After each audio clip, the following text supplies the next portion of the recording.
Hello, everybody, and welcome to Frankenstein's podcast, where it's all about the monster. We are a creature feature podcast about monsters and why we love them. I'm one of your hosts, Joe Praska. Khalid Hussein is not currently with me. As I've said over the past couple special bonus episodes, we are on a break. But good news, everyone. After only a couple of hours of me holding up my boombox playing Peter Gabriel outside of Khalid's window, he has decided to come back to me. So, after this special reissue, we are back with new episodes. Look for those maybe at the end of February, beginning of March. Coming soon to a podcatcher near you. I don't know why I use that voice. Anywho, I want to apologize briefly for the audio quality for this intro. I am recording just on my my laptop computer. Don't have my microphone with me. I'm just recording in a different space. So sorry about that. Anyway, got a really fun reissue for you guys. We are putting the Robocop episode with our good buddy Jim Tandberg back on the air. Jim, as you may know, has been helping us design a lot of the Frankenstein's podcast artwork lately, all the episode thumbnails, the posters that have been just absolutely gorgeous and stunning. Anyway, this is a really fun episode that Jim came on to chat with us about. I had not initially considered doing Robocop on the podcast. I didn't really think of it as a monster movie in the sense that we had kind of been looking at. But that being said, Jim kind of made the case to me that it's basically a Frankenstein story, which is fairly obvious in a sense. But it turned out to be a really fun one to discuss on this show, and it seemed to be really apt for this type of things that we want to really dig into. So it quickly became a favorite episode of ours, so I'm really, really excited to reissue this one. It originally dropped back in 2021, and I think it's originally episode 38. So anyway, without further ado, please enjoy this reissue of our Robocop episode featuring Jim Tandberg as the guest. Come quietly or there will be trouble.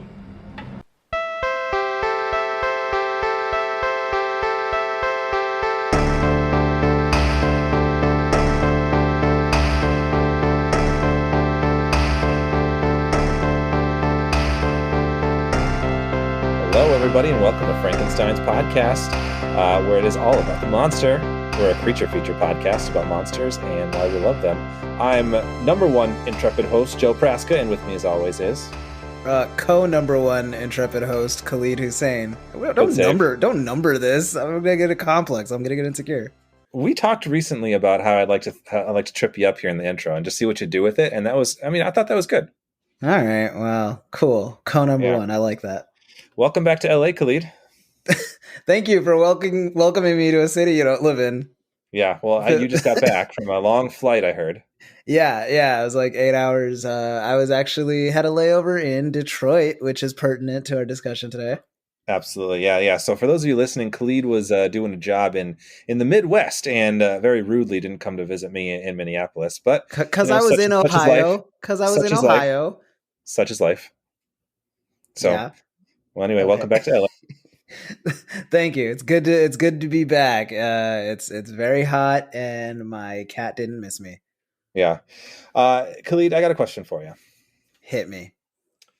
For listeners, just to clarify, we're talking about Robocop. It's in the episode title, so you should know that if you clicked into this episode. But Khalid, when Robocop is given water patrol duty, what do they call him? What is water patrol duty? That's not anything. They call him Robocop.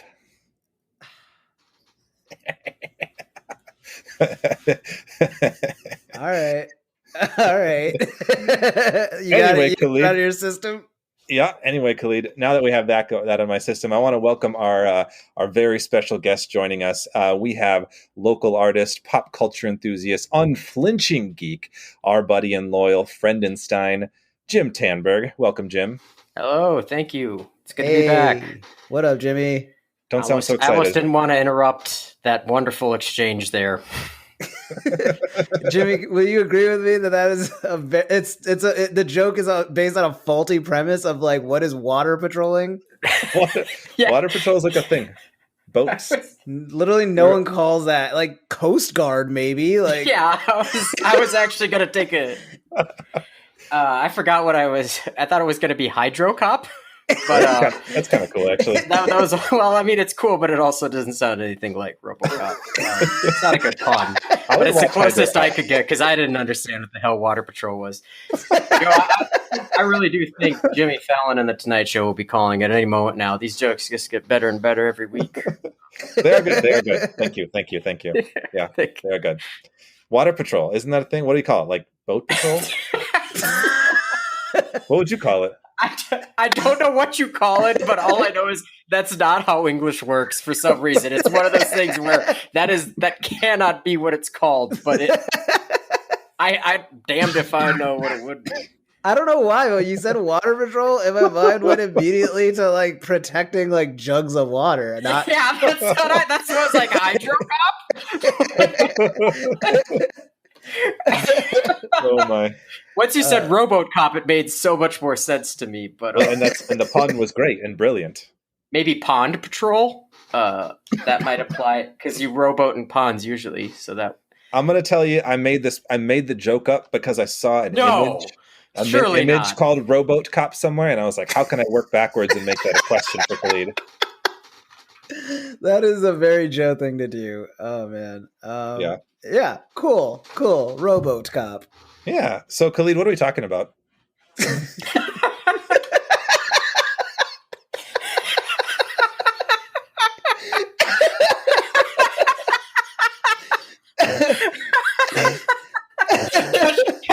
Catch the listener at home up, Khalid. Yeah. So today, thanks, Joe. Today, we're talking about the 1987 film Robocop, directed by Paul Verhoeven. I've got a little description here from our homeboy Google, and it goes a little something like this. In a violent, near-apocalyptic Detroit, evil corporation Omni Consumer Products wins a contract from the city government to privatize the police force. To test their crime-eradicating cyborgs, the company leads street cop Alex Murphy into an armed confrontation with crime lord Boddicker so they can use his body to support their untested Robocop prototype. But when Robocop learns of the company's nefarious plans, he turns on his masters. Done. What a monster. They're creatures of the abstract that live off potential energy. It's alive! Damn, good description, Khalid. Not my best reading. I'll be the first to criticize. No, nonsense, Khalid. You read that whole paragraph from start to finish. Mrs. Weber would be proud. Oh man, she once said I should do radio, so I feel like I'm fulfilling. You're living up to that. Yeah. So Jimmy, you are actually the person who brought Robocop to us. We're aware of the film, I guess, but you were the one who suggested we do this on the podcast. So would you be willing to elaborate first, like why you thought it was a good fit for us, and then second, just thoughts? What do you think? You obviously like it, but why? I was looking for an excuse in my life to rewatch Robocop. I, generally speaking, don't really watch movies or TV anymore unless they're cartoons, and I'm in like a mood where I don't want to watch something seriously or anything like that. And I was like, I'd really like to watch Robocop again, but it's like I've watched that movie about 30 times in my life, though not recently in the last few years. And so then I got the idea, well, hey, Robocop is basically a monster. I have two friends who have a monster podcast that I am constantly trying to worm my way back into. So I thought, like, why don't I pitch them? So I tried this. I tried like a Verhoeven double feature, all that kind of stuff. And eventually you took with the Robocop through great persistence. And mostly because the main point that I tried to make to you is that you are called Frankenstein's podcast, yet to my knowledge, which is not complete of your work on this show, you have not yet done a Frankenstein-esque monster back from the dead kind of creature yet, I believe, right? I don't know. Maybe I'm wrong on that. I think not as close as this is. Well, what else would you consider? I feel like we've done. No, I think you're right, Jim. We've done stuff that I'd say, like, I would say sometimes is Frankenstein-esque in that like it's a misunderstood monster like sort of attitude, but like not like a reanimated from the dead. You're probably right. Yeah. Yeah. I guess. Yeah. No. I don't know. I personally don't think the Frankenstein comparison works because Frankenstein was never in law enforcement, but I do see what you mean. I do see what you mean. There are It's some literally just cop comparisons. Frankenstein, Khalid. Yeah, that's what I'm talking about. Like, Frankenstein would never be. I don't think he guess would be a Star cop. Wars I has think- nothing to do with Arthurian legend because King Arthur didn't have spaceships and laser swords. That's a great point, Jim. That's a great Yeah. point. Yeah, he did Yeah, not. no, I feel like we're on the same page. That's I would also take that stance. So, Khalid, what were your thoughts? Yeah, man, this movie slaps. It's dope. Verhoeven is the bomb. I feel like I was always a fan of his without realizing who he was until I basically met you guys and you told me all the stuff I liked was Verhoeven. So yeah, like this is very much in keeping with like Total Recall and Starship Troopers in that like it has a lot to say, but it also says it in like the coolest, most bombastic way. Obviously, in the last few years, there have been a lot of things to come up regarding cops that have changed the general opinion on them. And so a lot of movies in the past that like we liked have kind of fallen under the banner of propaganda. And it's crazy that like this movie was so prescient that it, if anything, is even more poignant in an era when people are more cautious about the narratives they're fed about law enforcement. So yeah, it's we'll get into it, but this movie slaps. But of a few of Paul Verhoeven's movies, specifically Starship Troopers, which would be an excellent fodder for this podcast, and this one, all that he had to do, like it's so hard because nobody, I don't know of any of a filmmaker whose films like really walk this essence of like straight-faced satire in the same way that Paul Verhoeven's do, where both these movies are like beloved by the very audiences that after watching them about 200 times, you suddenly realize that they're satire and they're satiring like American culture in the 1980s and American worship of cops and all that. Like, and yet they are absolutely beloved by those because it's non-winking. You know, Starship Troopers is almost a perfect predictor of many of the attitudes that America would take going into what would be two disastrous wars in the Middle East not too long after it was made. And all it had to do was just believe that our jingoism and all that military culture was, you know, not actually a good way to win wars. And it was proven correct. I mean, it's easy to predict the future if you just expect the worst from people. That is, I literally said that to the person I was rewatching this movie is that like, it's amazing how accurate this is compared to what it seemed like it was in the 90s when I first watched it in the 2000s. Like all he had to do was just be so pessimistic. And we proved him right. We proved that weird Dane or whatever he is, Swede. We proved him right. Dutch. Sit Dutch. How about you, Joe? What are your thoughts on RoboCop? Much the same as you guys. I mean, I really liked it. I don't think I had rewatched this for years. And I'm continually, for this podcast specifically, I'm rewatching a lot of movies I watched a lot when I was a kid. And I am continually like, how did I get away with watching? Like, I think we all could feel the same. How did we get away with watching these in the 90s? Like when we were like elementary school age. But, you know, we did. My excuse is that my parents were immigrants that did not understand rating systems, and that's kind of pretty good thing. Yeah, I mean, mine just rented it for me. Like my dad rented this movie for me, and I mean, part of it too. They went to bed at like 6 because they were bakers and got up at 1 a.m. So I just watched whatever I want when they were asleep. But also, like they're just like, yeah, get whatever you want at the video store. We have the ID. No, yeah, we used to do that, and it was always like any kind of kissing at my house was like off limits. You know, it was like, oh, if there's any sort of like kissing or like even showing of like side boob, it's like put the blanket over your head, 3-year-old Jim. Yeah. But then it's just like, oh, RoboCop's shooting a man in the genitals. Like, no, that's all right. You can lift that blanket off. Same thing, dude. Like my dad was like, till I was like maybe 15, he would either make me put my hands over my eyes when there was kissing, or he would put his hands over my. Like, I was like I was definitely too old when I realized like he didn't need to do that. I was like, this is getting weird. But like violence, like ultra violence, was like always on the table. I mean, sorry, go ahead, please. No, you just made me think of that, and it's like so nuts to like really like go back and be like, what were our parents prioritizing? I know I saw like Aliens Too Young, Predator Too Young, but I mean like these movies were also marketed to kids. Like Aliens, I had action toys. I had a Corporal Hicks. I had the blonde dude with the minigun that gets offed right away. I had those action figures.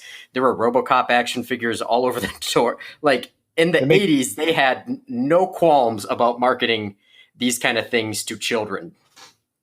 It's true. They made comics, toys, lunch boxes. I mean, all sorts of merchandise. If you watch the RoboCop sequels, they get more watered down because I think it's more and more aimed at like we got to sell more toys too. Yeah. Oh, definitely. Yeah.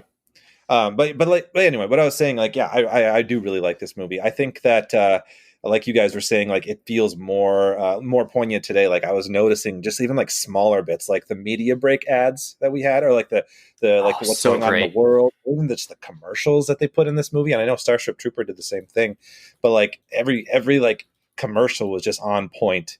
Or even like small things like the hostage situation. Like there's this disgruntled politician. They're like, who knew like domestic terrorism would happen in like local politics? And he's like, we need a recount. I'm like, God, that feels too real too. You know? Yeah, like, no, definitely. Yeah. That guy, like in 2021, he would be like some like MAGA like lunatic talking about 5G in our veins or something. Absolutely. Yeah. But yeah, no, it's so good. Sorry. Yeah, I just thought of something. Both of you are familiar with the Frank Miller comic book, The Dark Knight Returns, right? About fascist Batman that comes back and teaches the youths. Yeah. How awesome being a fascist is, and then all that. Like, it's interesting because both RoboCop sequels they tapped Frank Miller to write both those scripts, and he had heavy complaints. They changed supposedly, but now in hindsight, that seems like a really like an oddly great thing to get, because like his Dark Knight Returns has the exact same thing with like I would assume Paul Verhoeven didn't want to come back for another. He'd said whatever he wanted to say about this, but I mean like the Dark Knight Returns has the same kind of like satirical edge. It wants to like, you know, it's taking all this stuff seriously. It has like the ad breaks in between things where it's like showing pop culture and all this kind of stuff on television, and that came out in like what 1986. And this, when did the original RoboCop come out? Like 87. 87. I wonder, did like these influence, or I don't know. That's just really fascinating to me because Miller wrote both of those, although they're both heavily changed. But it's kind of crazy how well, like it shows just how fine of a line this kind of satire needs. Is that like the Dark Knight Returns and a lot of other Frank Miller's work has not aged well, in my opinion, at all. Like Dark Knight Returns better than a lot of it, especially the stuff that came later. But like RoboCop just actually has gotten better with time, you know? I mean, I think it speaks to a trend during this era of like Reagan era politics, just like really exposing like what was fundamentally wrong with America in a lot of ways that we've gotten only better at expounding upon as time goes on. The sad thing is we've only gotten better at explaining it or understanding it because it's only gotten more apparent and blatant in its like inefficiency. So so I think that like these movies and comic books and just pop culture at the time were like really just kind of like sparking the start of like a new discussion in pop culture. Right. Yeah, that's a great point. Do you guys have so I want to like we should dig definitely into some of like the things it's trying to say, but do you guys have any like favorite moments or favorite scenes that stand out to you? I'd buy that for $1. Is there any other answer? That's pretty good. It's just the best. You never forget that. Like it's just you just can't. It's just like the best dumb line in a movie ever, and it's great. And all the characters are just like laughing so intensely at that guy every time. Well, the movie is just camp, you know. It is. It's like, so good, yeah. But it's weird. It's not like the Glee kind of like gay tinged camp that you typically think of, and it's also not like the Sam Raimi kind of silly horror camp. It's its own kind of like all the I noticed this time, like all of Clarence Boddicker's crew, they all like are constantly just like laughing like hyenas, and like literally not even metaphorically, like they're laughing as hyena like. I have to assume that they were told to as they possibly could, and you're just like, like it's not realistic at all, but it's fantastic. Yeah, Khalid, you have some thoughts about the henchmen, right? Yeah, they rule. No, I think the henchmen were just a very hilarious like foil to like the self-serious police officers.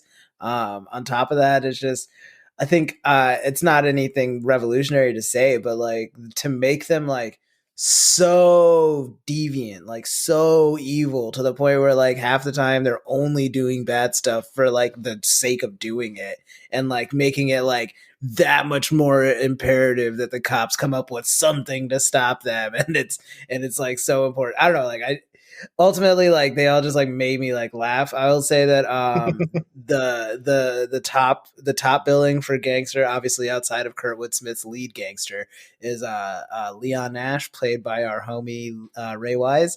That man he's aged very gracefully because he looks exactly the same in that movie as he has since I've been introduced to him. But yeah, they're great.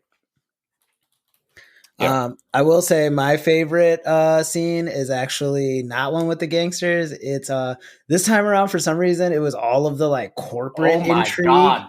Yes. That was Ray Wise. Yeah. Oh my god. Put that together. Joe didn't realize it either. Oh my god.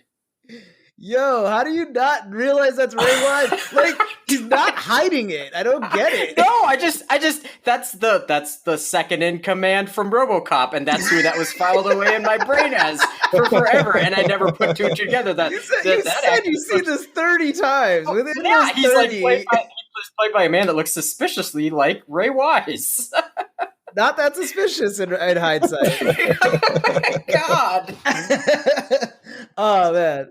Yeah, no. So yeah, sorry to blow listeners' minds at home. If you're driving, I apologize for what accident surely came of this. No, he isn't, because that didn't happen, and we're not liable. Thank you for the disclaimer, Jim. That's Ray Wise. Sorry to blow your minds. But I will say that my favorite scene this time around had nothing really to do with RoboCop or the gangsters. It was the corporate intrigue this time really just like made me laugh about like how like cutthroat they were. And my favorite scene is the bathroom scene when like you're getting like that POV from like under the stall. It's just like a bunch of dudes in suits like just talking shit in front of a urinal. And then eventually like the room starts to clear out and you realize that like the feet you saw under the stall is the big boss, and he comes out and he starts like talking shit. But it's all of that is only my favorite because of like the interaction he has with the guy. I'm not gonna keep just saying the guy because they're not all the guy, but it's what is it? We're talking about Dick Jones. Dick Jones and Bob Morton. Big Dick Jones. Ronnie Cox, right? Ronnie Cox. Ronnie Cox is Dick Jones. The big boss man is like intimidating Miguel Ferrer's character, Bob Morton. So he goes up to Bob and he's just who made a mistake till Dick Jones had to erase that mistake. Oh man, yeah. For a guy who doesn't want to keep like incriminating himself and talks about like not saying things on tape, and the scene fire literally yells at Fred Foreman for doing the same thing he does. Yes. He's just like, all right, is the camera on? Hey, asshole, you didn't think I was gonna murder you, did you? So, anyways, before that, hilarious. Wait, should we explain to people what's going on in this movie? Kind of. Well, let me just explain the scene I like so much. I like the bathroom scene specifically because Dick Jones goes up to Bob and he's like, when I was your age, I also made fun of the boss. We'd call him things like asshole, iron butt, and I'm just like. One of those makes a lot of sense, and the other one is gonna need like a whole half a day's worth of like explanation as to like how you go. In what scenario would you call a man iron butt? And I don't understand like why everybody would like take so much joy in doing so. So like for me, that was something that I've also seen this movie a few times. never clocked it until this time that Iron Butt was in there, and I had it's the new like crown jewel of memories for me when it comes to this movie. Like it's intention. Like, I mean, it's not just a throwaway line. Like, this movie is a full on R. Like, they could go anywhere with the language, but they chose somebody chose Iron Butt. And here's the thing. Yeah, true. I don't know why. Yeah, somebody chose Iron Butt. That's the takeaway. That's the beauty of Put that on a this movie. t-shirt. Like, Jim, you touched on this about like the kind of camp it is, and like I think what I love about it is that like yes, somebody chose Iron Butt. Like everybody who from the minute that script was made to like when it was like fully shot and realized, like they all greenlit Iron Butt, and it all comes down to Dick Jones, like Ronnie Cox's like reading of it, like. At no point does his character like give away the game of what kind of movie they're in. And none of the characters do. It's such a testament to this is already such a high concept, wildly silly like film that it does nothing to have the characters in on the joke. And it's the kind of thing where I know people always say like, well, that movie couldn't be made today. It absolutely could not be made in today's climate of like self-aware comedy. It would be something so like they'd get like Paul Rudd or somebody to play Dick Jones, and like he'd say like Iron Butt and then look at the mirror and then but he's really looking at the camera or something. You know what I mean? It's just it's such a like pitch perfect tonal read to all of this movie, and I think that's what really like makes that joke and that line land for me is like you finally start to like peel it back like, oh yeah, there's no way people were like resisting the urge to laugh through all of this. Yeah, Right. I think that I don't want to like I don't like to put too much stock into auteur theory. Like this movie was made by hundreds of people doing a really good job, like all movies. But I mean, I feel like a lot of that has to be Paul Verhoeven, just because it's so evident in a lot of his other films, and I haven't really seen it in a lot of other filmmakers. And it's definitely missing, like to an extent, the next two RoboCop movies, the winking at the camera is certainly there. Not as so much in 2, but definitely in 3. Like there's not that handle on that tone of, yeah, this is dumb, but it kind of becomes awesome if you play it like the right way, despite how stupid it is, you know? Yeah. No, like it's a ludicrous script and they play it like it's Shakespeare. Mm-hmm. Yeah. So Khalid, I'm actually in agreement with you about the corporate stuff. Like, was for me this time around was surprisingly really interesting. So this movie is aggressively anti-capitalist. The corporate stuff, they're privatizing the police. They're trying to like sell these and kind of own the military in some sense, and they want to rebuild the city. So like the company wants to be in charge of rebuilding, I think Delta City is what they want to call it, and demolish old Detroit. So they're just going to own, like it's like a city owned or a company owned city is kind of what they want to create. So we have kind of two storylines we're following with like the company politics and then like the running of the Robocop program and the Ed 209, which we'll get to. But then there's like the kind of the ground level stuff with like Robocop, like hunting down the criminals and kind of warring between machine and man, that whole thing, the Frankenstein story. So it is interesting that first part appealed to me a little bit more this time. Anyway, but like I still am continually struck by that first boardroom scene though, with the Ed 209 introduction. Yes. Like I can't not mention that as like a favorite scene, because it's just always one that sticks in my head. Like it's so like brutal in more ways than one. It's brutal like physically because the guy just gets wrecked by the Ed 209, but like it's also so brutal that nobody really cares that much about the guy. Like they just nobody takes a day off or anything. No, nobody cares. Like they're just like, this was inconvenient because it's the set back the program. This is funny. I know I led with the whole thing of like I buy that for $1 just because I love that line so much. Yeah. But honestly, the line that I love more and more, or the moment that I love in this movie each time I've watched it, and I was like just so looking forward to it, is that beat when Bob Morton and the other guy are in the elevator. The guy that's in 2 still. He's like the only other board member that survives.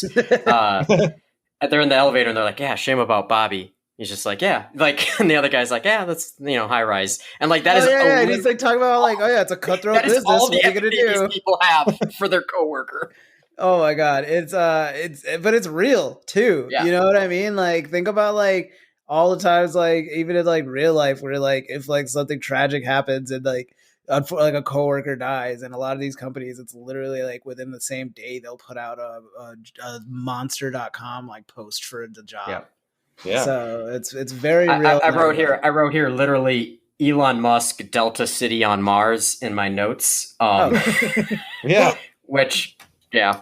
Dude, like the privatized city thing is like so scary now when you think about like something like Jeff Bezos. Did you guys hear that? Yeah, the Amazon towns. Yeah, Amazon towns. He wants to basically in San Bernardino, California, for starters. They want to get a huge tax break to start funding Amazon classes to kids in high school as a way to like basically like, hey, do you want to like learn how to like become like middle management in Amazon, and like we'll test your aptitude, and if you're good, like you'll have a job right out of high school. You don't need college. You'll just work at Amazon until you die. And it's freaking terrifying. But again, like it just speaks to like this stuff was seeded into America a while ago, and people have been warning us for a while about this.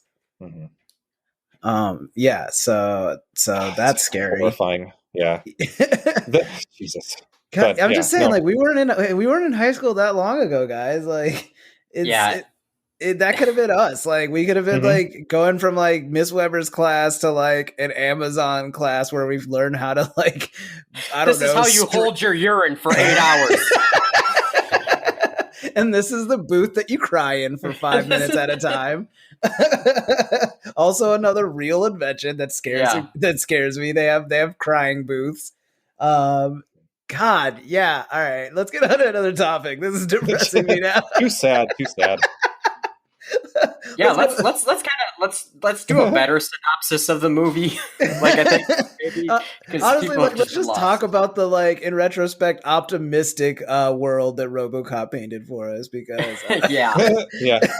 At least in that world you get like some like real crazy like over the top stuff to like put your attention to. Here it's just like slowly depressing. Yeah, you get cyborgs. Yeah, cyborgs are cool. Yeah, so one thing the movie does kind of cool that I noticed more this time, like paying more attention to the corporate stuff. They make like a really cool, like they draw like a through line between like corporate bosses and crime bosses really well. Like, and I know a lot of movies do that, but like I think Dick Jones and Clarence both said in different points, they said good business is where you find it, and so like it's interesting, like the movie like shows that the distinction is really just like the fact that one's wearing a suit and one's not. Like they do the kind of like wheeling and dealing that they do is very similar in many different kinds of scenes between Clarence and like any of the business guys that you see like at OCP. So I thought that was kind of a cool thing to kind of note. Like it felt like a little more subtle, but still very intentional. No, Joe, you're right. Like the scene where Clarence is talking with the other drug guy before RoboCop busts in, like that has like it's literally, besides the fact that Clarence Boddicker is chewing the scenery fantastically, like it's just it could be one of the boardroom scenes almost. Yeah, it has the same energy. I never thought about that before. Yeah, I thought that was a really cool thing.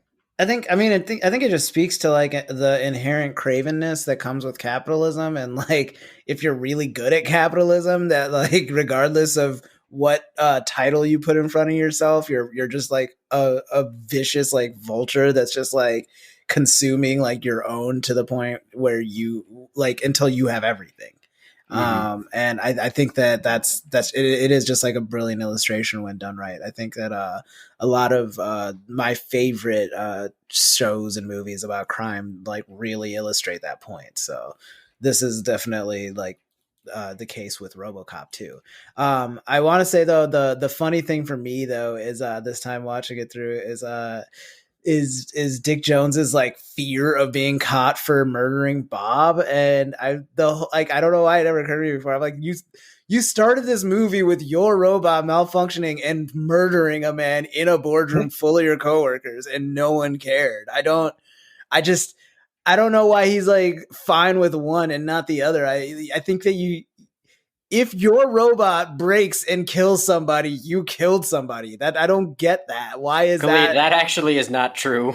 And like, I think we can infer from like the rules of it that in the world of RoboCop, they have probably stripped back like liability lawsuits to the point where Like, I don't even think in today that that's necessarily true. Like, your company might be like liable to pay out the family, but like, has anybody gone to prison for like poisoning like hundreds of people?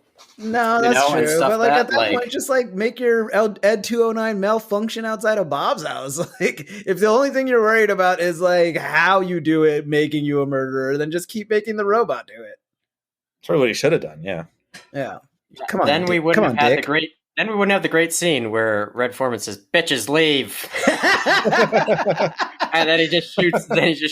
Menendez in like the legs. All right, this wouldn't be a proper RoboCop talk if we didn't give Kurtwood Smith his flowers. The man, you have to, yeah, so fantastic. He's a Hall of Fame villain. Like, he's so good in everything I see him in, and like, just like most people our age, I think I was really introduced to him in that '70s show, like on a prolonged period of time, and that's where he stuck out in my mind. But then to see him pop up in other things over the years, I'm just like, yeah, like the way he like snarls every line is so great, and he's just got that like the face of like a man that you want to hit because he's so just like disdain, like the disdain that he shows you.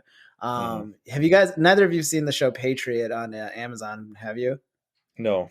Oh, he's got a really great character in that. It's if you want to see like what he's been up to in like recent years, the man is still just delivering powerful performances. Still got it, huh? He's still got the juice. Do you guys remember the part where he was aggressively flirting with the secretary outside of Dick Jones's office? Yeah. That's his wife. Oh, really? Oh, really? Yeah, Kurtwood Smith's wife. Nice. Were they married at that time, or did they meet on that set? They were either together already or they were married, but that's married. Cute. I always like great when couples can work together. Yeah. Yeah. He's great. Come on, Bob. Tigers are playing tonight. Never miss a game. Like, just every line is great. Na na na na na na. The amount of times I've been. This is maybe TMR, but the amount of times I've been taking a leak and I've just started saying to myself alone in the urinal, no. I feel like that's like inappropriate for a couple of reasons. No, like the way that he justify it. I'm saying it. Oh man! All right, we're getting a lot of insight into how your mind works, Jim. I appreciate it. I appreciate it. So going on the Kurtwood Smith stuff still, one fun fact that I thought was kind of cool. So when in full RoboCop costume, apparently Peter Weller like tried a little bit to be a method actor for a bit. He like wanted people to only call him Robo, but like Paul Verhoeven just like thought it was funny and giggled every time he asked him to do it. But then Kurtwood Smith just completely ignored it and just called him like, Peter. And so then Peter Weller dropped it like pretty quick, apparently. I mean, I don't know. Like if Kurtwood Smith tells you something you're doing is lame, like you kind of just have to take it, right? You got to listen to it. Yeah. Yeah. He's probably just like, come on, man. I'm a serious actor. Don't make this a joke. Yeah. There's a whole shit ton of fun facts about this movie, but like there were a couple that I just thought were really fun to like bring up. I think so behind the scenes again, so like Nancy Allen, who played Lewis, like apparently her first day on set was when Verhoeven was shooting the I'd buy that for $1 stuff, like to put on the TV, and she thought that she had signed on to making a film with like a director who's just a complete idiot. Seeing that at first, she's like, "Oh, what did I do?" But apparently the rest is history. I mean, I guess. One of my favorite tidbits is that in the scene where he's going to get Mr. Leon Nash, Ray Wise, there's a very, very quick shot in there where there's just like, everybody's kind of dancing around. And then there's a quick shot where there's just this guy and you can barely see him, is just going absolutely nuts right at the camera. And that's actually Paul Verhoeven trying to like show all the extras, like, no, this is how you should be dancing. Like, don't like, none of them are clearly doing it, but he was clearly trying to be like, no, you need to be like just over the top. And he didn't know that they were filming him. And so that's amazing. I love that. That's so great. The scene where he like the Murphy originally gets murdered too was like apparently had to be heavily edited because they just kept making it too gory. And they kept getting X ratings from the MPAA, I guess. So like, the one we see is the toned down version. thought that was kind of interesting. Wow. I mean, Yeah, I don't like. I know that there was a lot of like ultra violence in that era, but especially like seeing like our hero who's a cop like go through that was like I don't think it's ever gotten like easy to watch. It's always been a jarring thing for me where you're never expecting it. You know what I mean? As far as that's usually the kind of character that's like doesn't experience that fate. They're the ones that like even if they do get murdered, it's usually like a dignified like one bullet through the heart or head. As dignified as something like that can be. There was at the end of it. There was that. Yes. Yeah, but I mean, this guy, like, by the end of it, he's more bullet than man. It's a very gruesome way to go that I wouldn't wish on a lot of folks. Do we move on to the discussion of the monster, because we could get into the fact that it is a strangely Christ-like way to go? I think do remember. Yeah, a lot of guns at Christ's death.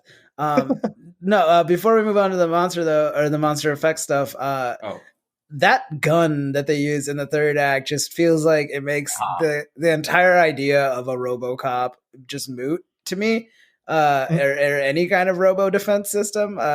It just feels like literally any time it was like used in a situation, it pretty quickly like just muted it, and I don't know why they even made any more weapons after that.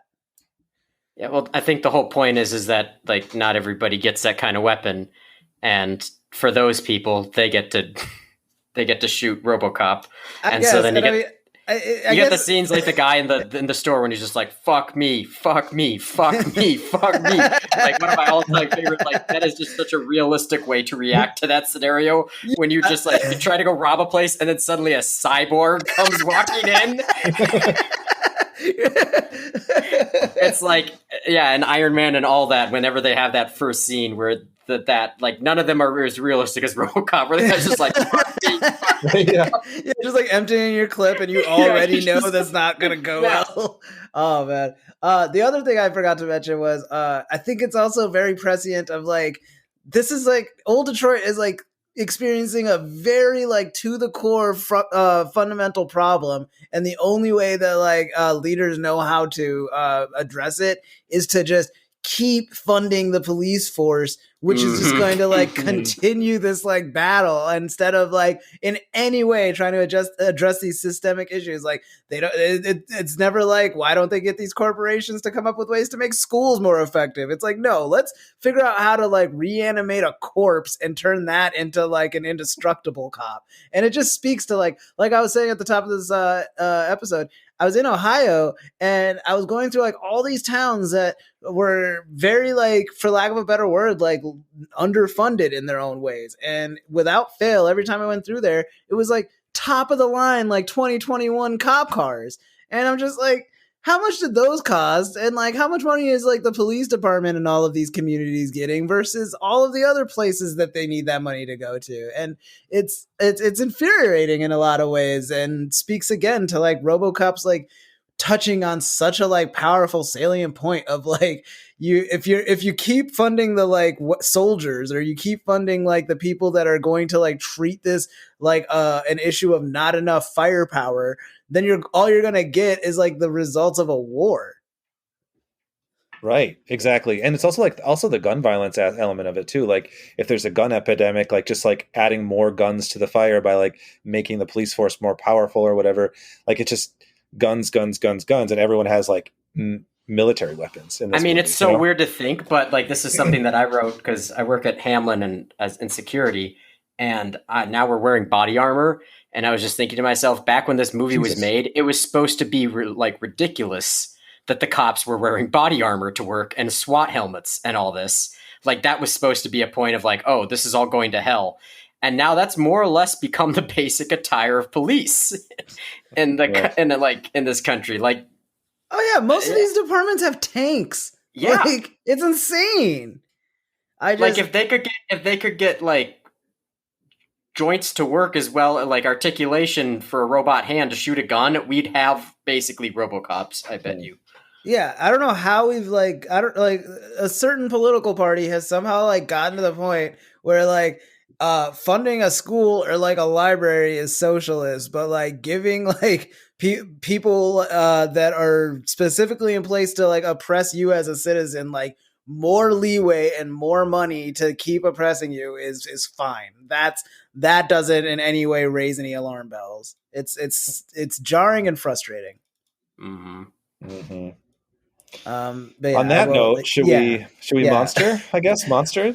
Yeah, I'll get back off my soapbox. Let's monster. No, I like your soapbox, Khalid. Keep it I handy. mean, I can Keep it look into handy. you. I die. Yeah.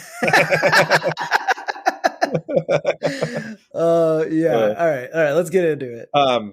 So I have a lot of stuff on quite a bit on this movie, but I wanted to first start with the Ed 209, which is kind. I mean, it's the non-humanoid robot monster.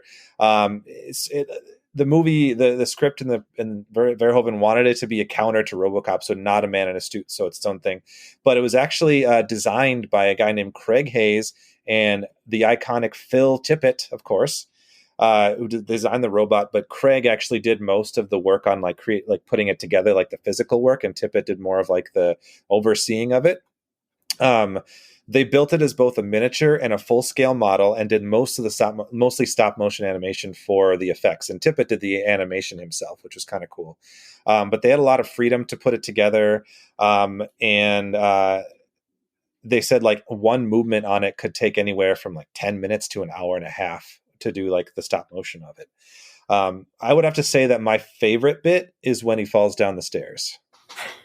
It's great and just like a really like just awesome way to like underscore the waste of money that some of this like defense spending goes into, of like you'll spend all this time like trying to make like this like awesome indestructible weapon and then like you never considered it going downstairs. It's an urban patrol robot that can't handle staircases. It's just, there's that moment when you're a dumb teenager and you're like smarter than everything and you're just like, wow, that's such a stupid thing. Like, you know, like, wow, they didn't think to that. That's how he beats the thing. Like, what a dumb filmmaker. And then later on you're like, oh, that's the point. Like, yeah, like. Well, yeah, it reminds me of like those dumb little like robot dogs that the NYPD got, where I'm just like, what is this supposed to accomplish versus a real dog? Like that you needed to do this and like spend the money on it. And this movie is basically Nostradamus level, like smart in what it predicts. Yeah. I loved how the Ed 209 like growled at people, but then it also like when it falls down the stairs, it like whines and clicks. It's a big squeal. It's a big squeal. Yeah, it sounded some like farm wisdom for you. I love that, Jim. That's why we have you on the show. I feel like the stair sequence reminded me like a lot of like a Robot Chicken sketch, almost just like the way it looked and sounded, though. You know, like it's my favorite bit with the Ed 209 is when they first introduce it and it like walks into the boardroom and then it just stops and like resettles into its position and it has two little pistons on the back of its like calf legs that go like they just spin around a bit, and it's just like that must have, because it's all stop motion, that took probably like days of work just to get that little detail for those little things like at the end, and yet it just adds so much to the, because the thing, it never looks realistic, you know, when it's the stop motion puppet. But I think a real key is, unlike a lot of like CG ages so poorly, and yet with this kind of stuff, you just kind of like, I don't know why you groove with it. You just do. You're just like, it still looks so cool.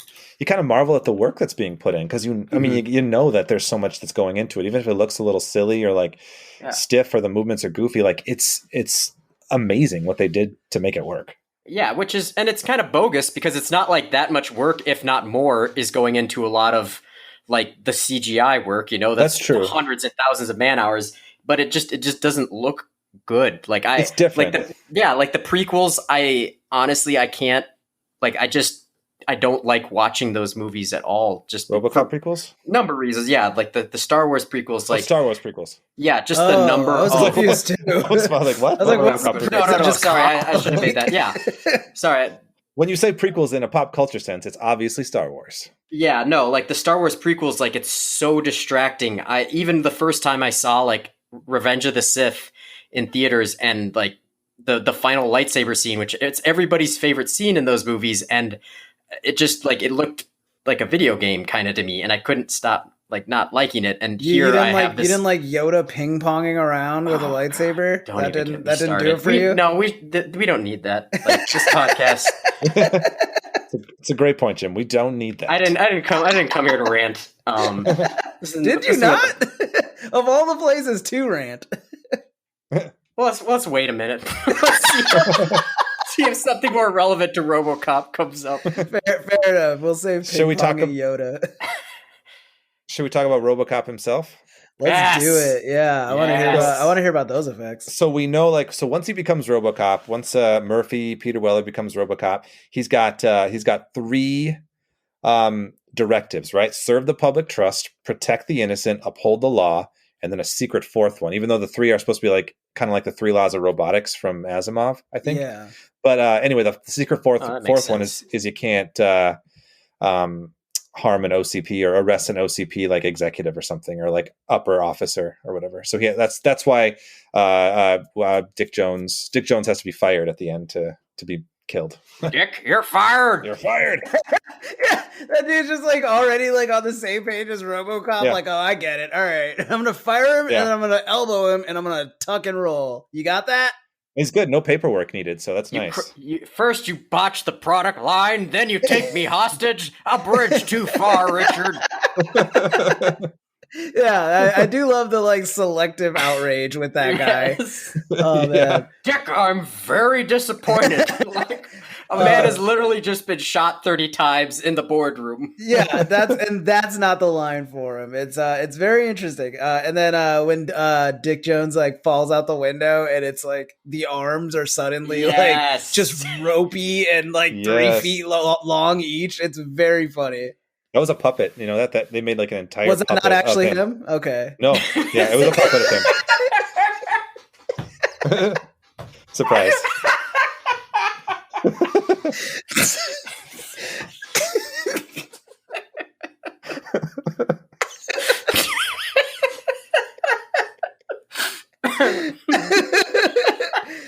I just love it as like a contrast to like the Hans Gruber fall. You know what I mean? Yeah.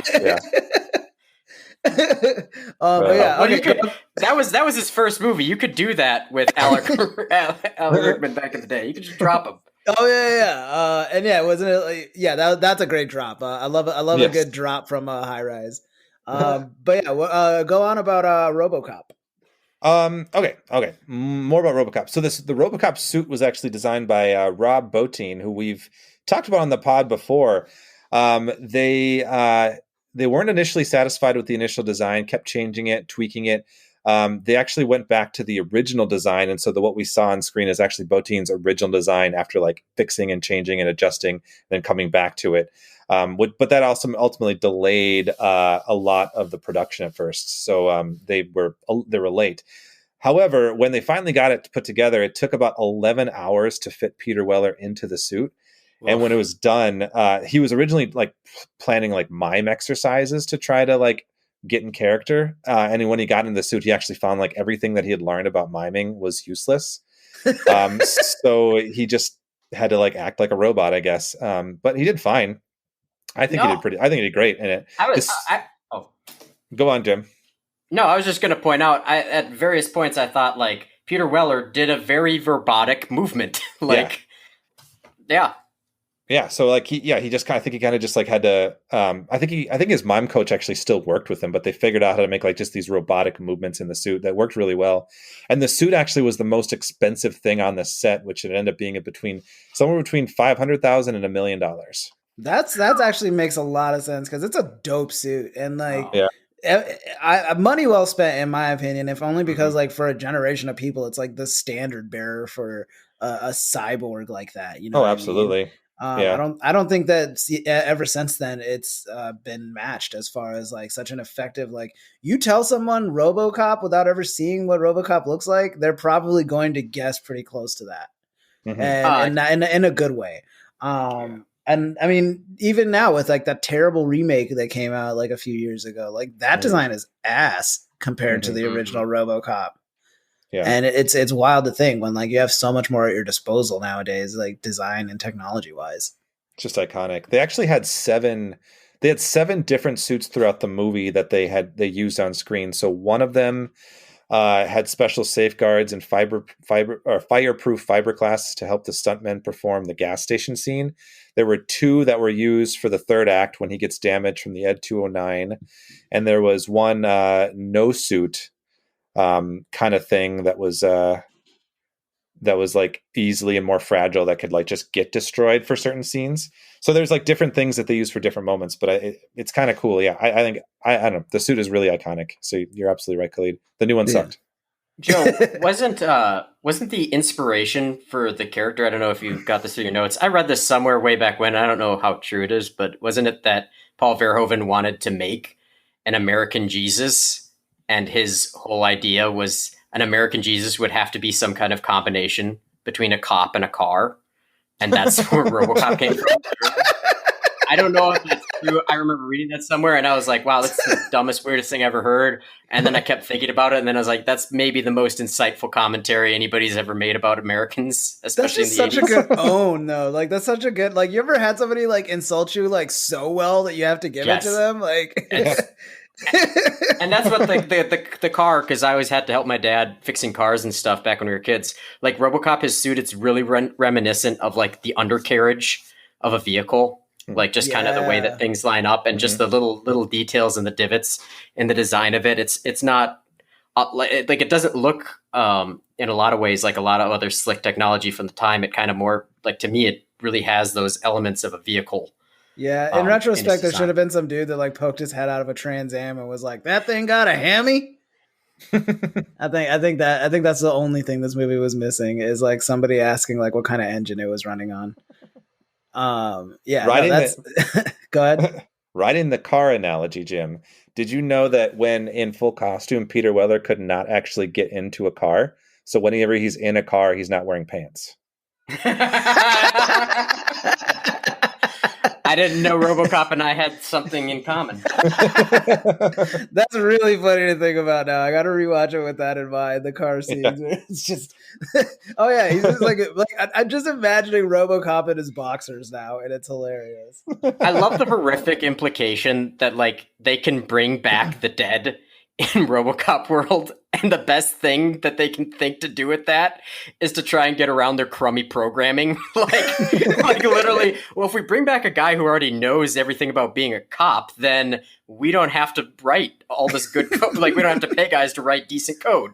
That's the best application for this. Oh, that was actually such a cool sequence. The POV of when RoboCop is coming to life, and like you see that year of them making him, and the New Year's party where like the drunk girl kisses him and stuff. And I don't know, it's just so cool to see it all that way. And then like the first time you see RoboCop is that video footage of him right before. Oh, that is actually, you know what? I take it all back. That is my favorite scene of RoboCop of all time. It's a great scene. Just what a fantastic way to introduce a character.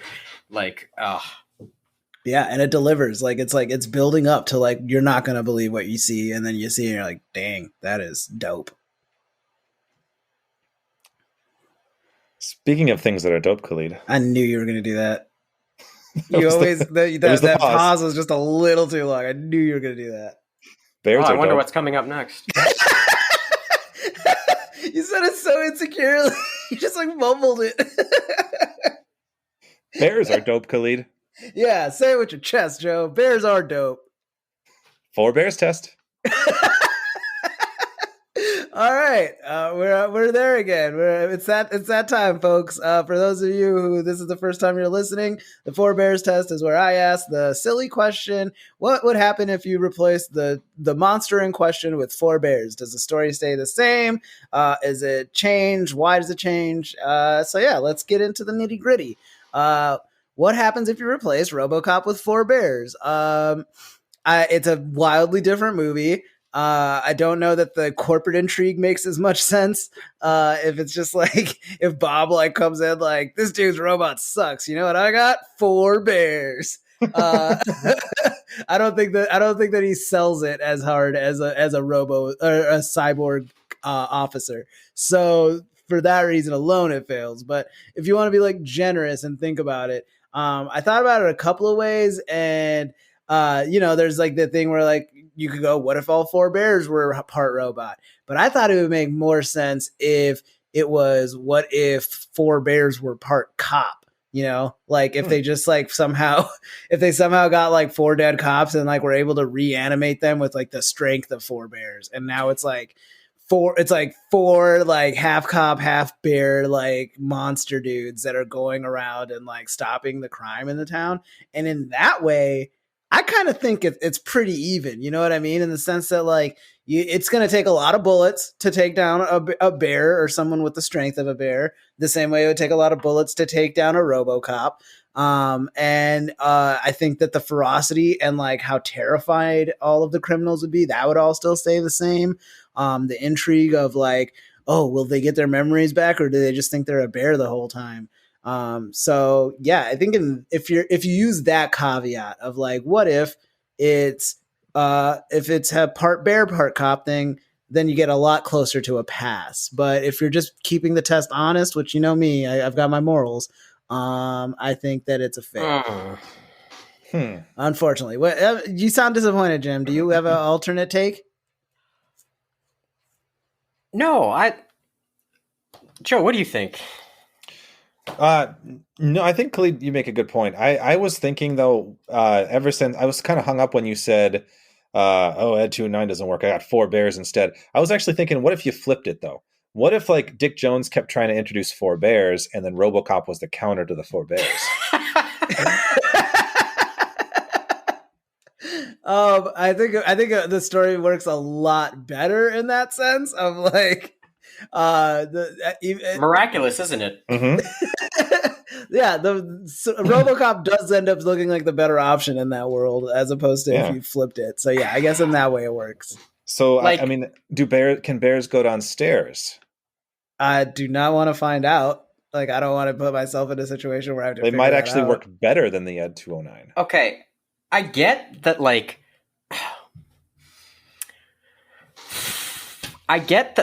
the inconsistency is part of the gag of the joke and all of that.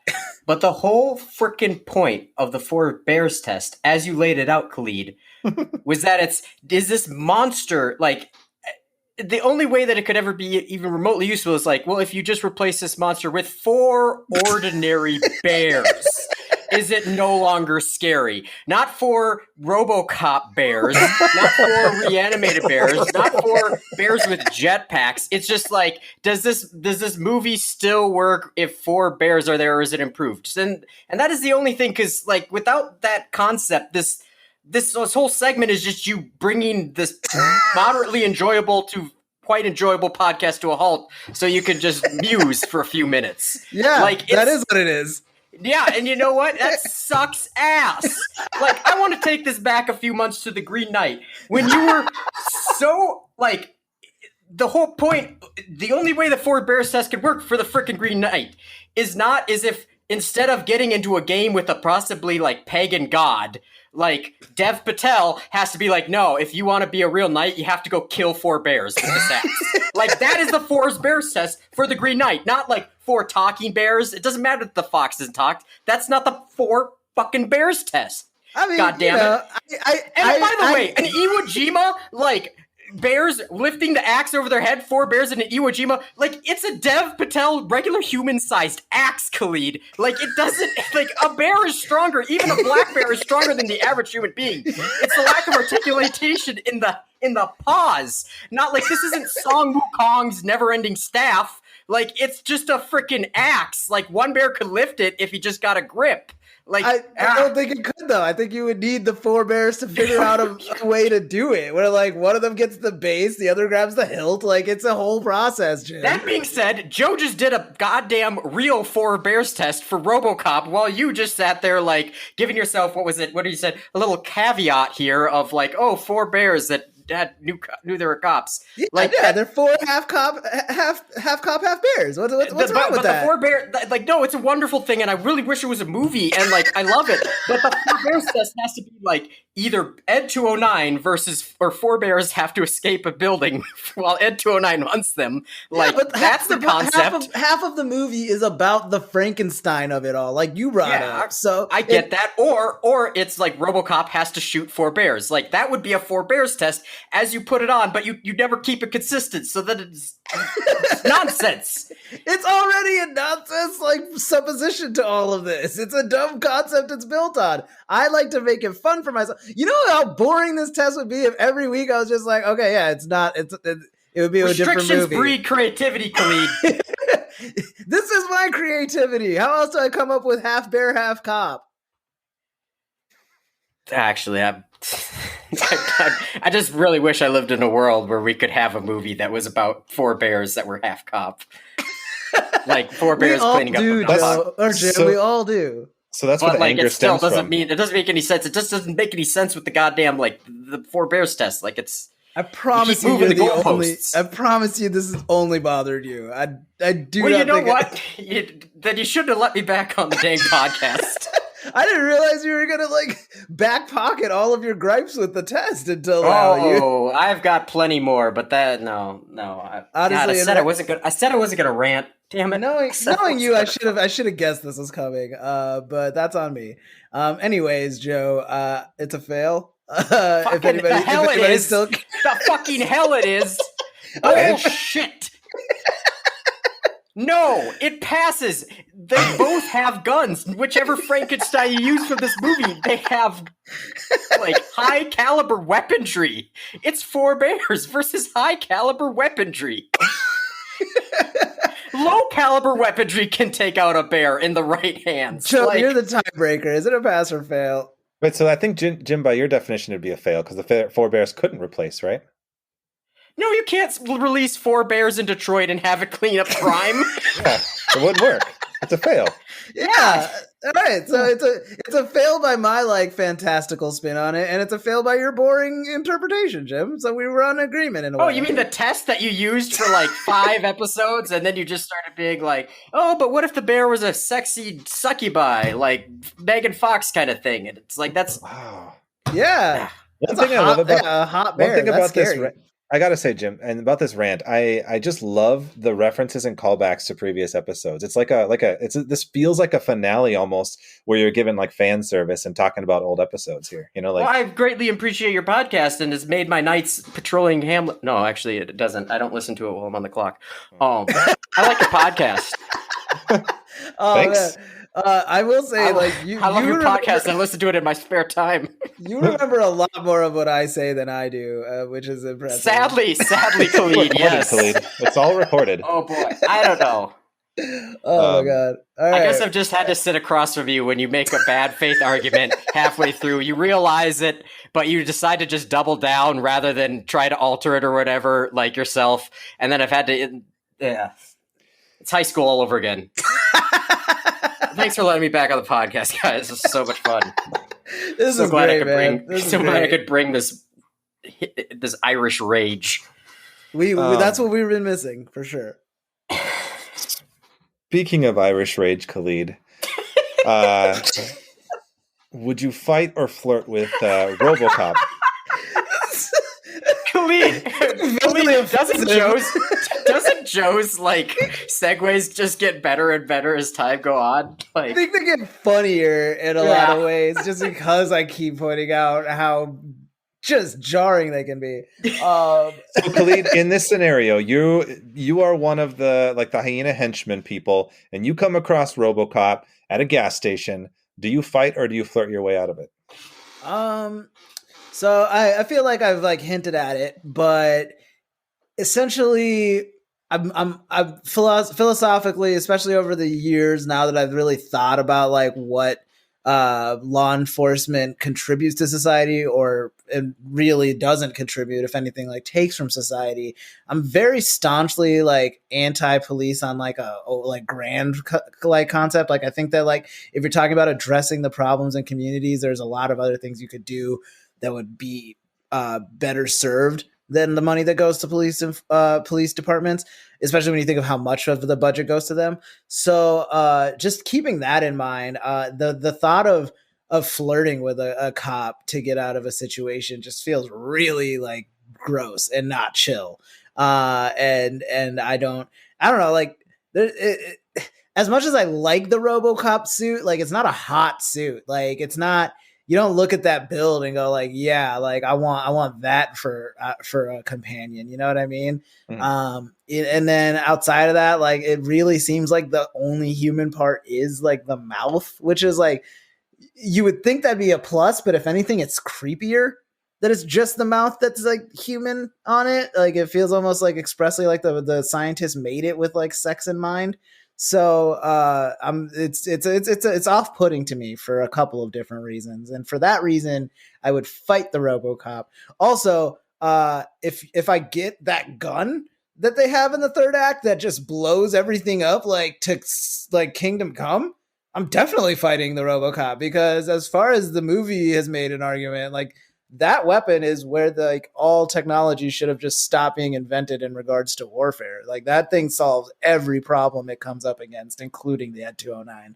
So I think that I could just wreck RoboCop with that. That's why I would fight it. Well, there you have it. Great answer. What about you, Joe? You fighting it or flirting it? Yeah, I think for your reasons, fight it. You got to fight it. Isn't it weird that Fight like the power. it's weird that it's just the mouth. I get it in the sense of like Peter Weller's like performance and all that stuff, but like on a like, if you really think about it, like why did all these like creepy scientists, one of which like kisses him when he's like booting up, like why did they give it like a human mouth? Like what are their intentions with it? You know, like there's a lot of times when he's like charging and like and not moving. Like, are they doing things to it? I don't know. Maybe I shouldn't be putting that out there. But I mean, he has a face behind the mask, but yeah, no, I hear you. But it's like the only part you see for like the majority of the movie is like his mouth. Yeah, I think it's like, is it supposed to like mirror like a superhero suit almost though, right? Yeah, no, definitely like a Batman vibe. But when you think about like Batman isn't like that because like a bunch of people like made him like that. That's like a choice. True. What about you, Jimmy? Gee, Khalid, I think you just got to the whole crux of RoboCop with that comment. No, I'm not stupid. I'm not getting shot in the dick. I'm flirting with it. Like, I don't think the guy even has a penis. Like, what would it even do? All I'd have to put on is to like put on a wig and his ex-wife's like robe and pretend I'm her, and then just wait till he charges and split town. Like, yeah, I'm not gonna beat RoboCop. He's made out of titanium. Yeah, but what about that badass gun, the explodey gun? Oh, do you think? I'll give you goddamn money if you could fire a gun half that size to beat a machine designed for shooting people. I'll tell you what, I'm gonna try. I'll definitely try. I never like when I say fight, like I fully understand. Johnson blown halfway across Detroit, back to Ohio. No, I'm flirting. As long as like, okay, caveat, helmet on. Like, no, the helmet off. No, that won't work. But helmet on, it's Peter Weller chin, even if it's reanimated. Yeah. Do you think if you shoot him in the mouth, like I understand why they didn't shoot him in the mouth because like for a litany of reasons, but like, do you think if you shoot RoboCop in the mouth, it's like an immobilizing shot? I think they expressly made the bottom of his face to look as human as possible to kind of like assuage people that like, hey, this is something you could trust. Yeah. But I think if you put a bullet through it, you'd find that there's probably very little like actual flesh there, just enough to get the illusion off. Yeah. I would assume that's probably that there's true. Just enough there to do that because I had to assume that they had anticipated him being shot like near the chin area. Right. Yeah. No, that's fair.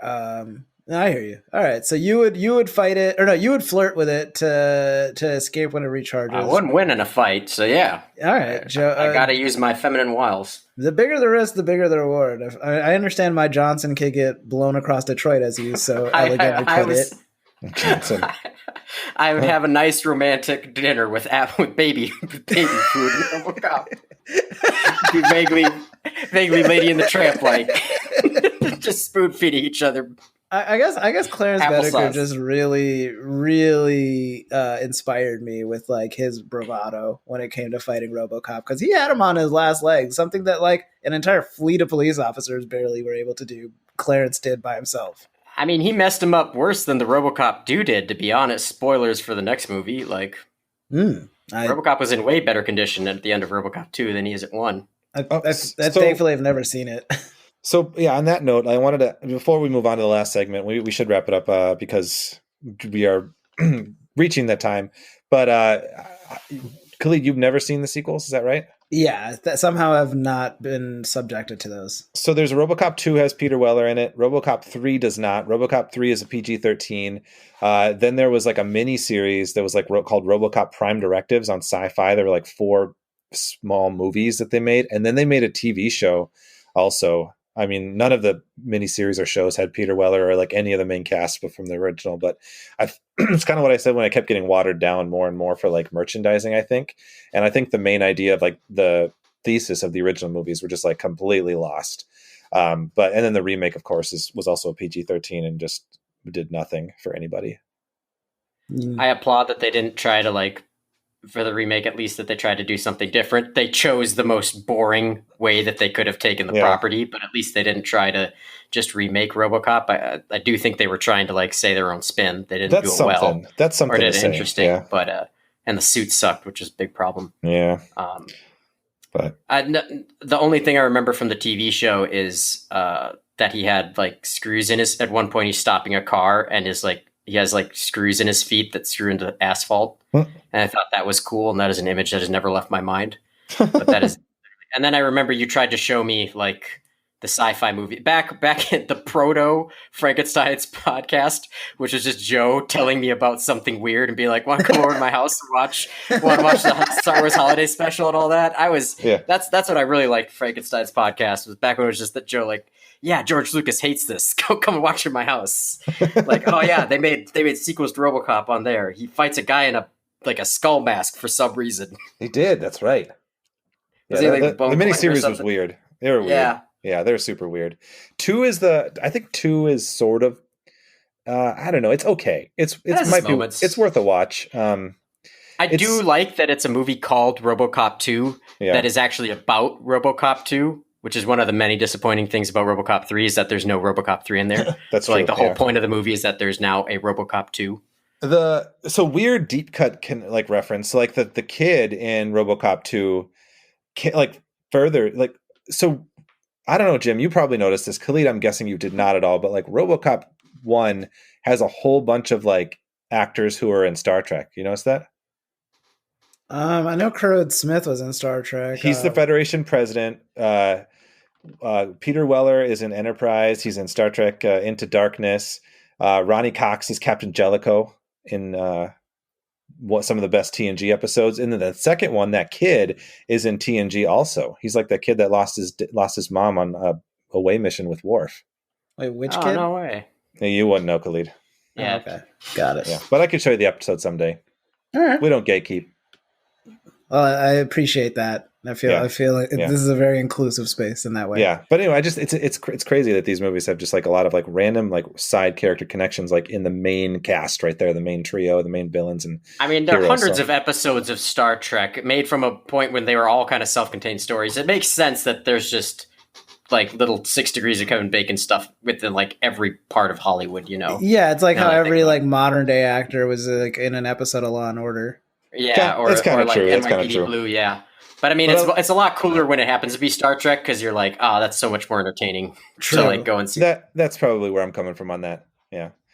Anyway, sorry, Joe, I did not mean to rant on your parade. That is a cool thing. Sorry. No, Jimmy, you were right on your first instinct. That was not a good trivia. It was a great trivia, Khalid. I'm going to stand by that. I agree, Joe. I keep saying stuff. I appreciate I appreciate what you're doing, Khalid. You're doing a little reverse psychology there to make me feel better about it. Exactly. I knew you'd stand up for yourself. Yeah, that was helpful. Yeah. Anyway, we should probably transition to our final segment, our famed and that was a real throat clearing. That was a real one. Or what the fandom segment. You like short circuited there for a second. I did. I almost said section again, and I said segment. You did. Proud of you. Yeah. So what the fandom, we all go around real quick and just say something we're into, something we are interested in recently that we watched, read, listened to, what have you, that we think you all listeners might dig. May or may not have anything to do with monsters, may or may not have anything to do with Robocop. So Jim, since you're the guest, we'll let you go last if you need a moment to think. But Khalid, are you prepared? Yeah, so I've got a main what the fandom recommendation this week, and then just a small one. I'll start with the small one. Earlier today, my shout out to my roommate Robbie. He was like, "Hey, there's this movie that's like playing at the Los Feliz 3. You want to go check it out?" And it was like this really cool 1957 movie directed by Alexander McKendrick. And it's called The Sweet Smell of Success. It stars Burt Lancaster and Tony Curtis, and it's a really cool movie just about like like it's a noir type thing. The dialogue is like really cool and like that old timey thing where like every other thing a person says is just like so awkward that you wouldn't say it in real life, but just really just zings in a movie. I especially for like Burt Lancaster, it's a very standout performance. So I recommend that. Just Sweet Smell of Success if you're looking for like an old timey movie that is a good representation of that time. It's up there for me. And then my actual what the fandom recommendation is another movie I just saw today. It's on Paramount Plus. It's called Queen Pins, and it stars Kirby Powell Baptiste and Kristen Bell, and it's like based on the true story of like these women that like basically just like came up with like a system to like get a bunch of coupons like straight from the factory where they're made and like start selling them and like defrauding companies for like something like $40 million. And the story itself is like pretty interesting, but I really want like the thing that made me go like, oh, I want to recommend this to everybody I can is Paul Walter Hauser is in the movie, and most people will probably know him from I, Tonya. He's the delusional guy who thinks that he's like this like top notch like assassin level like dude that can do all these like crazy things and is like one step ahead of like cops and the government. He is in this movie, and I've just become like so enamored with his performances as of late. I think I've seen him in Cruella and a few other films recently, and every time he's coming to the scenes with like just such a great pitch perfect performance. He's quickly becoming one of my favorite like new character actors, and he actually gets to share a scene with one of my other all-time favorite character actors in Queen Pins, Stephen Root. You might not know the name, but you definitely know the actor. But like it was such a cool like passing of the torch in a lot of ways for me there, where I was seeing like these two guys that stand out for very different reasons, just playing off of each other. And I won't give away too much. I will just say that there are a couple of just like top-notch hilarious Vince Vaughn, Paul Walter Hauser scenes in this movie that make the whole watch worth it. So check that out, Queen Pins. Sounds fun. I'll put that on the list. Yeah, definitely. I hadn't heard about it. Cool. Khalid, I am also going to recommend two things. So just to stand on the same footing as you. Nicole and I recently last night we just watched a movie called The Final Girls from 2015, which I thought was really fun. We were kind of looking for something low key, sort of amusing, but also kind of fitting in that like almost horror territory because of October, Halloween month. But spooky season. Yeah, it's a really cool movie. It's like it's funny, but there are some really strong emotional beats. It's basically about a girl whose mom was like a famous scream queen from like a Friday the 13th style slasher at a camp. But the mom dies in real life, and she's like 3 years later, and so kind of grieving this loss. And she goes to a showing of that movie that her mom was in, and then a fire breaks loose, and they try to like get through the screen and somehow gets transported into the movie itself. So it's one of those like you're in the movie, even though you have seen the movie and you're outside of it. So like they have to try to figure out a way to survive the killer, and she's sort of like gets to be with her mom once more, but her mom is actually the character in the movie that she's what it's very interesting. It's kind of like a Last Action Hero kind of thing, but with a horror movie. So it's actually really fun. There's some funny comedians in it that you'd recognize. Thomas Middleditch is in it, and Adam Devine. Is it Devine or Devine? Devine. Yeah, he's in it, and they're quite funny, recognizable faces. But yeah, I would recommend it. We watched it on Hulu, and yeah, it's a lot of fun. It's PG-13, not a whole lot of gore factor for like horror movie fans, but it definitely was written with like a love for the genre. So I think like slasher fans will still really enjoy it. The other second thing I want to plug is a little bit of self promo. I wanted to just shout out my the place I write for, Twin Cities Geek. Still plugging out some great articles, but I just got to interview Tim Russ from Star Trek Voyager, who played Tuvok, and I got to interview him about a contribution he made to NASA to help discover with an asteroid. And I thought that was a super fun opportunity that I got, and the article just dropped a couple days ago. So if you're interested in hearing what Tim Russ did with NASA, check that out, and check out Twin Cities Geek and read all their other articles too. So that is my What the Fandom, the Final Girls and Twin Cities Geek stuff. I will link my article in the show notes. All right, Jim. You've had Go enough for it, time. Jimmy. What the fandom with you? I guess the only things I can think of is these are good. I also have two things to say. They're two of a different media, an interactive media, a media of video juegos. So they're recently released as a game called Psychonauts 2. It is on Game Pass if you have Xbox Game Pass on PC or whatever, although you could also buy it on Steam at regular priced, and it is well worth it. It is a sequel to like a 2007 or 6 game that was originally on PS2 and Xbox. And it's done by a studio called Double Fine, which is formed by Tim Schafer. And it's a real auteur work. It has a really like whimsical look to it. It's sort of kind of like a non-derivative Tim Burton sort of look and feel to it, but it's just a fantastic concept for a game where it's kind of a Mario. Well, it's more like a Banjo-Kazooie platformer where you go through levels collecting hundreds of bits, but the platforming levels, but you're like a little psychic, like secret agent in this one. In the first one, you're at a camp for psychics, like psychic children. And in this one, you're like actually a secret agent. It's like they've literally been making it for like 12 years. It had a really long Kickstarter and stuff. And so, yeah, you're just like but each of the levels, the platforming levels, take place in the mind of someone. And so like the very first one, you're inside the mind of like a mad scientist dentist. And so there's all this weird like dental imagery mixed up with boring office imagery for other reasons and all that.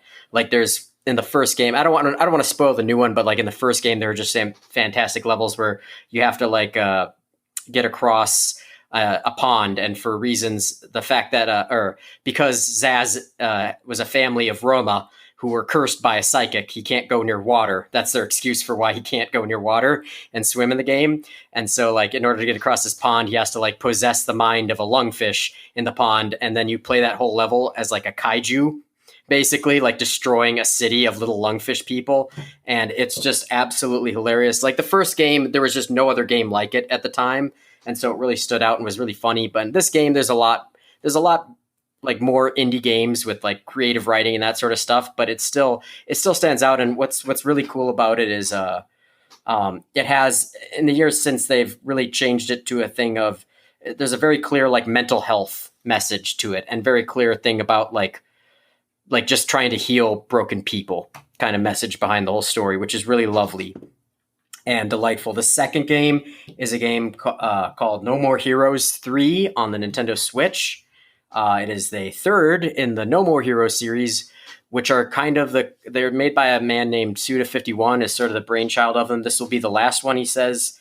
And I haven't played too much of this one, and I can't really speak to the quality of it, but these games typically, they're like janky and not necessarily like a smooth, great, Call of Duty experience. You're not going for there. You're more going for an experience of something weird and experimental.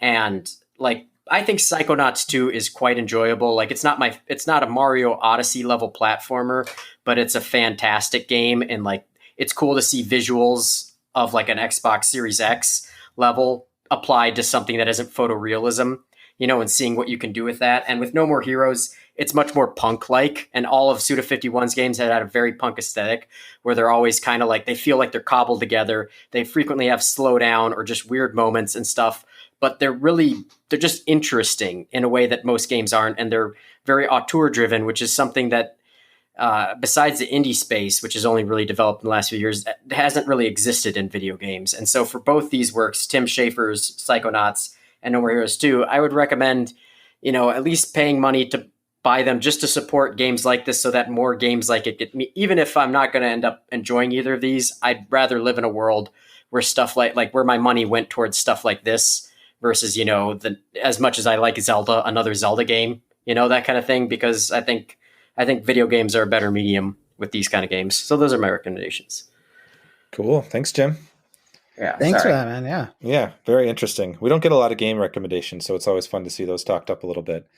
But anyway, we should probably wrap it up. This is shaping up to be one of the longer episodes, so that's fun. I mean, there's a lot to unpack in RoboCop, so it makes sense. But Jim, do you want anything you want to plug or any like social sites you want to tell people to visit while you're here?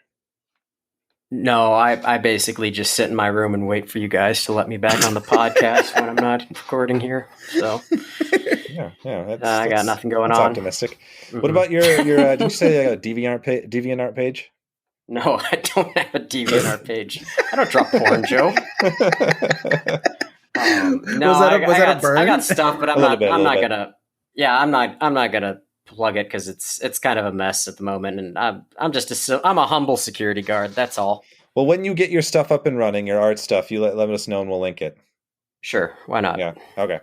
All right. But anyway, seriously, thank you for letting me back on, guys. Like I really, really, really do like doing this kind of thing. Yeah, man. And it's always really nice talking with both of you. Yeah, absolutely. We'll be back on again. Don't worry. I hope, and I will not rant. Khalid better work out the 4 bears test before then, though. That's all I gotta say. You foreshadow your rants. You're like, I'm not gonna rant, and then you say, I'm not gonna rant like a couple times, and then everyone listening knows it's gonna come. So big Lewis Black energy coming from you. Yeah. No, I will certainly think about how I've been going with the 4 bears test, but honestly, don't really care. I think I'm doing a fine job with it. I think it's doing exactly what it's supposed to do. But yeah, guys, thank you for this awesome discussion. I've been looking forward to talking about RoboCop since we pitched it. It's great. And thank you guys at home for listening, as always. Joe, do you know what we're doing for the next episode yet? Next episode should be our Halloween episode. We're doing Pumpkinhead. Ooh, Pumpkinhead. The Great Pumpkin? Never seen it. I'm trying not to learn anything about it until I watch it. I mean, you never see it. Like Linus is just kind of left at the pumpkin patch at the end. Spoilers. But he always comes back. All right. Well, I guess I can't go into a sight unseen now. Thanks for that. Anyways, yeah, we'll be doing peanuts. There's never a happy ending, Khalid. Oh man, truly braced our generation for the many types of depression related things we'd be dealing with. Oh, certainly. Anyways, yeah, Pumpkinhead, that'll be the next episode. And thank you guys for listening as always. Until next time, creep it easy. I can't wait to hear it. That's fine. Leave it as is. Oh, did you say something? I'm sorry. I literally said creep it easy as you said it, but that's fine.